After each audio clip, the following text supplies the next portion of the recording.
Ito namang hinuli ay si Tatay Digong. Buong mundo na ang nanonood. Even the presidents, the national leaders of other countries nanonood. Inaabangan nila anong aksyon ang hakbang ng gagawin ng ICC. Kaya alam mo ang galing ni Tatay Digong dito. Hindi ko alam kung planado niya to or hindi. Pero yung pagkakahuli kay Tatay Digong, pwede niyang gibain ang credibility ng ICC. At dito, dalawa lang kakapuntahan yan. Maninindigan ng ICC na ito'y hindi politika, pero masisira sila sa buong mundo. Or pababalikin si Tatay Digong dahil alam nila, in the first place, yung pagkakaaresto at pagdala sa kanya dyan sa ICC ay illegal.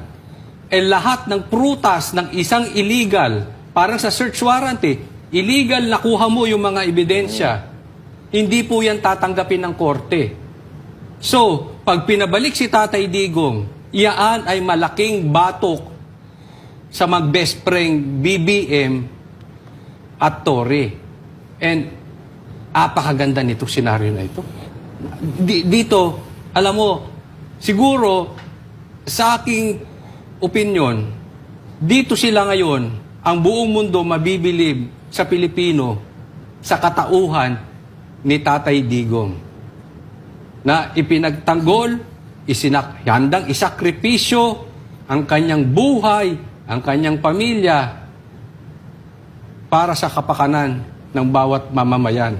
And again, involved ang buong mundo. Ang ganda nito. Nakuha niya yung nakuha niya yung tawag dito audience na worldwide Kasi, nga naman, dati siyang Pangulo And talagang napakapangit ng dating nito para kay Bongbong Marcos. Sabi ko kung sino man ang nag-advise kay Bongbong Marcos dito, malamang galit din